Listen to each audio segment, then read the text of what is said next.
Danil Dendi Na'Vi was born in Lviv, Ukraine on December 30th, 1989. The son of a piano teacher, his formative years were full of music and dance. Although the family didn't have much money, with the help of his grandmother, they were able to purchase a home PC in 1997. Dendi was instantly captured by computer games. Much like many kids his age, Dendi nurtured his love of gaming with countless hours at the computer, playing Counter-Strike and Warcraft 3. Heroes arise to challenge fate and lead their brethren to battle.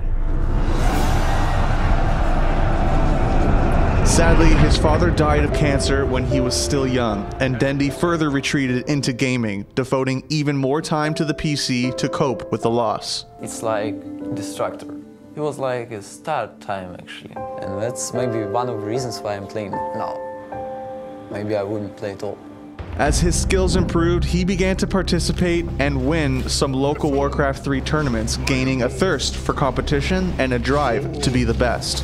Eventually, he would discover Dota, which became his obsession. He had taken his first steps down the road to esports. At only 17 years old, Dendi quickly gained notoriety within the Dota community and found his way into the competitive scene as one of Ukraine's rising talents. 2010 was the year that Dendi reached new heights as he joined Na'Vi's Vincer on Christmas Day. Dendi and Na'Vi seemed to be a destined match, one of Ukraine's most prestigious esports organizations picking up one of Ukraine's brightest stars. Na'Vi didn't waste any time, quickly establishing themselves as one of the best Dota teams in the world. The Na'Vi are the champions! Congratulations to Na'Vi. They were the best team in the tournament. Then Valve changed everything. The Dota scene was abuzz upon the announcement of Dota 2 and the first ever international to be held during Gamescom 2011. Speculation ran rampant. With Valve at the helm, the possibilities were endless, and a rumored prize pool of $50,000 was more than enough to send the community into a frenzy. Then the news came. 16 teams fighting for $1.6 million, the largest prize pool in esports history. For most Dota fans and players, it was a mind-blowing amount of money, and for Dendi and Na'Vi, it could be life-changing. Already one of the strongest teams in Dota, Na'Vi received an invite to TI. But with so much on the line and every single one of the best teams from around the world there to compete, the road wasn't going to be easy. Oh, we're having fun. We trying to relax. We're trying to scare our opponent. Mind games, mind games. Dendi and Na'Vi only dropped one game the entire event. The Na'Vi are the champions! Congratulations to Na'Vi. They were the best team in the tournament. When the dust had settled, Na'Vi had overcome teams from Russia, Denmark, Singapore, China, and more to claim the prize. And there was no doubt that they had earned their title as the best Dota team in the world. The money and prestige catapulted Dendi even further into the spotlight, making him a worldwide sensation and a community favorite. Aside from fans loving his goofy demeanor, Dendi cemented his reputation as an elite player with tremendous individual skill and innovative picks and builds. He pioneered the build of Force Staff and Blink Dagger on, well, just about every hero, and his signature Pudge is legendary to this day. Battery assault. There's a hook! Dendi showing up just at the southbound San Sheng with the Dragon Claw. He became firmly established as not only the face of Na'Vi, but of the Dota 2 scene. With his Dota 2 career off to a flying start, Dendi didn't slow down even for a second. Looks of it, that is going to be GG. So we'll leave the guys here. You can see the end scoreboard as well. Just so much fun for Na'Vi. Just everything going their way. Na'Vi and Dendi's dominance in the first full year of Dota 2 was without question. 5 premier tournament wins leading into the International 2012 marked them as a clear contender to defend their title. At the tournament itself, Dendi and Na'Vi got off to a mediocre start, only managing a record of 8-6 in the group stage. However, when it came to the main event, Na'Vi didn't disappoint. Now we have a second best of 3 going the distance between DK and the defending champions, Na'Vi. And the entirety of DK is down, and that is a rampage for HEBOOH, and the good games come out. I think this is probably going to be the most entertaining match of the day. I mean, we've got, again, Na'Vi. I feel like Na'Vi are on pace to play just a series of amazing matches. They took on DK yesterday, as we talked about, a phenomenal series. Now they're going to be taking on IG, arguably a better team. Can Na'Vi bring the magic again 2 days in a row? Even in desperate moments, they pulled off now iconic plays like the play to keep hope alive and fight their way to the grand finals. Na'Vi, this is a team, they have a lot of resilience. They're the original champs of Dota 2, and if anybody can come back from this, it's got to be Na'Vi. Who leads the way? I believe it should be Zoe. They're going to cut for the shorter path. They storm up the river. Patience from Zoe, waiting in the wings. Na'Vi is about to be caught. Oh, there's the sleep, the surge. He catches everyone. Oh, this could be a total disaster. Vacuum in. Ravage on everyone. The black hole as well. Light of heaven turns it around. Ravage as well. Stolen by Dendi. Are you kidding me? They turn it around. 4 heroes dead. 5 heroes dead. Chuan trying to survive. Chuan's gonna go down. Puppy talked about the Naga counter. It's Light of Heaven with his BKB. They turn it around. I don't even know how they're gonna do it. Standing ovation from the crowd. The last tower will be going down. And I think Dendi dazzled on Rubik, Puck, and Queen of Pain throughout the event, building his legacy of big performances. However, Na'Vi would eventually lose 3-1 to the Chinese powerhouse Invictus Gaming in the grand final. 3's dead. GG's called. GG is called. IG is your champion. They're going home with a million. Undeterred by the result, Dendi continued to help make 2012 the year of Na'Vi, as the team won 6 more tournaments in the final 3 months. However, a new year called for a new look on Na'Vi. Ars, Art, and Light of Heaven left early in 2013, replaced by young talent Funnick and Dendi's former KS International teammate, Kuroki.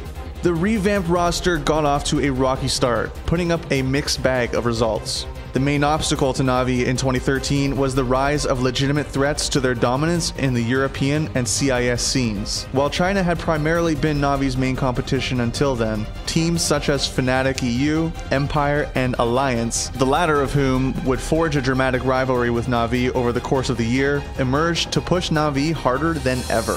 Central to Na'Vi's strategy was the consistent play of Dendi, who, despite the roster change, was still a very strong player and was a dominant 1v1 laner. Oh, max range finds her, and Gunnar his first kill of the game. However, surging talent such as Mushi and S4 challenged and even surpassed Dendi, further placing strain on Na'Vi's usual game plan.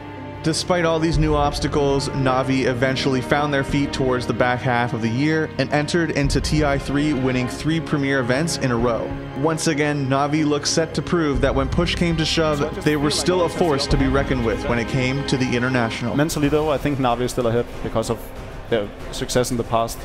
Yeah, they definitely seem very comfortable right now. And Na'Vi, I don't think they're going to be too shaky. You have to remember, Na'Vi over in 2013 finished 12 tournaments so far, and 10 of them are first place. Na'Vi topped their group and ran the upper bracket all the way to the UB finals, where they ran up against their dreaded rival, the nearly unstoppable Alliance. And with these kills, there it is! GG! Alliance puts together a 2-0 blanking of Na'Vi. After dropping that series 2-0 and falling into the lower bracket where they narrowly overcame the red-hot underdog Orange Esports Club, Na'Vi earned their second shot at Alliance in the grand finals. It all comes down to this. $2 million on the table.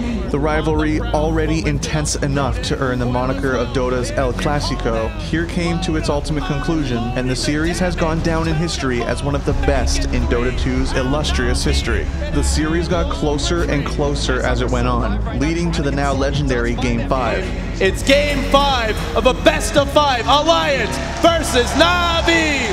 $2 million at stake. Puppy's gonna find a mid, but isn't Puppy who gets caught or mid? But S4 just walked into a gang party. Here's your relocate. Here we go. Oh, Black Hole's still ready to go. The Kuroki's dropping low. Oh my god, hit so hard. But both trying to find a kill. Meanwhile, Dendi trying to focus on S4. S4 dies again. The relocate goes back out. Lotus says, where's my bus home? Where's the bus? Because Dendi is dropping big mill strikes. And Na'Vi are pulling away with this game. Bulldog caught. Bulldog will fall. Triple kill for Dendi. Dendi looking for more. Na'Vi looked on the brink of winning it all, but Alliance outmaneuvered them to snatch away the title. They don't have enough But time. Oh, cancel TP. He's he canceled the beat. Puppy's not going to be back in the base. He's got BKB, but no boots of travel. Coil on two. Cancels Dendi's TP as well. They are in huge trouble. But it's caught. Now they go for the throne. Alliance surrounding from all sides. BKB, they won this round. They're going to do it. The Kings of the North. Alliance wins. They win TI3. Na'Vi finished second at TI once again, unable to recapture their throne despite being ever so close. The loss devastated the team. HEBOOH went so far as to angrily call some of his teammates useless idiots on social media. Na'Vi continued to have moderate success for the rest of 2013 and the early stages of 2014, but the team wasn't quite as dynamic as they had been, and Dendi's dominance was waning. The rest of the world was catching up, and the game was far different than what it had been until then. HEBOOH gets doomed out, but Wistether's still up on him. He will get Hex up Overgrowth and focus down. HEBOOH will fall Kuroki shortly thereafter. 3-0. Yeah, there's just pretty much nothing they can do. They focused whatever they needed to on the Tiny. Seems like Na'Vi's really devastated by their loss, though. Going for the GG push, and it might be it. Na'Vi might be out here in the quarterfinals here at ESL1, and it's GG. EG will take the victory. Na'Vi have been eliminated. And now in comes Sing Sing. That damage output is just too high. It's a double kill for Sing Sing, triple kill for Sing Sing, an ultra kill for Sing Sing, and GG. Na'Vi are out. Cloud9 have eliminated the three-time grand finalists of the International for Na'Vi. An early exit and 7th place from TI4 was a clear sign the winds of change were blowing. The next few years were more of the same for Na'Vi. While Dendi still occasionally turned heads, the team struggled and rarely made deep runs at events. They tried everything, including multiple roster changes that saw them bringing in veteran faces and rookie talent alike, but nothing ever seemed to click. The competition was simply too fierce for Na'Vi to keep up, and even at his best, Dendi was struggling to match his competition. As the decline continued, Na'Vi didn't receive an invite to the International for the first time, and although they still managed to attend TI5 via the qualifier, they bombed out of the event in 13th to 16th. This is effectively okay, here we go, BKB Pod looking for Super, straight in onto the SF, the pistol blade drop, can they kill him? Super getting low, he's down, they lost Super, now Sonic Wave onto launch, the tank stop though, they might lose him, HEBOOH, can they keep him alive? Also, no, he shallow grades himself, it's over, Vici Gaming take the game, oh my goodness, Na'Vi are out, Vici Gaming move forward. What an end to the game. On October 16th, 2015, after failing to qualify for Valve's first ever major in Frankfurt, Na'Vi released its entire Dota 2 roster. However, Dendi's loyalty to Na'Vi would show through, and he wouldn't give up the team that had given him so much. Only 4 days later, Na'Vi confirmed that Dendi would return to the team and would lead a rebuilt roster into 2016. While the loss of his longtime teammate and friend HEBOOH was a blow to Dendi, the shakeup proved valuable as the team performed well. Out of anyone, and it's been a while since their last Star Ladder victory. Fell short at the last Invitational, but here they are, Na'Vi, about to take it, mowing down Pylite, hexing up Arteezy, bringing him down as well. Na'Vi, they are doing it in style. Their former captain will fall as well. A triple kill for Digyara. And there's the call. Na'Vi is truly back. They have won their first major tournament in a very long time. They were once again qualifying for LANs and even won the Star Ladder I-League Star Series Season 2 over Team Secret later in the year, their first ever significant win in over 20 months. Dendi had re-entered the public eye, rekindling the hope of his legion of fans around the world.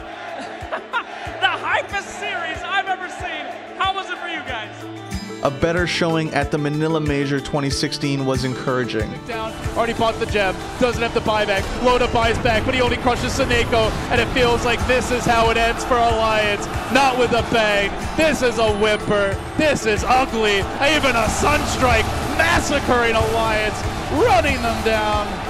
This is not family friendly at all, and there it is. GG. You give Na'Vi every last one of their signature heroes. But a flop at TI6 was another dent in the legacy of what had once been one of the most successful TI performers of all time. From behind, they're going to try and pop Matumba Man as fast as possible, but disruption! Oh no, the save, and Matumba Man is back out with half HP. Still has a Song of Siren. Aren't they going to be able to get this kill? Oh, they're just going to reset this fight. Bada with the BKB exes him out. Matumba Man will give himself some space, and Na'Vi gonna have to dig themselves out of a hole here. Vintage Rod trying to get some distance with the Hurricane Peck. Not gonna be the case. Seneko is gonna be able to survive for only a second extra. General, the only one to escape, but he too will fall as Na'Vi call it.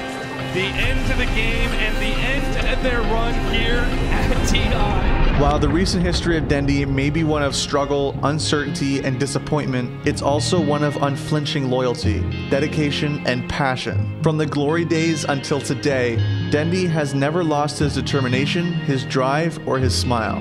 No matter the roster around him, no matter the situation, Dendi pours his all into every game, even more than 10 years after his competitive debut. This is what makes him a Dota legend, and thankfully, his story is far from over. Thanks for watching. If you want more great content, be sure to hit that subscribe button.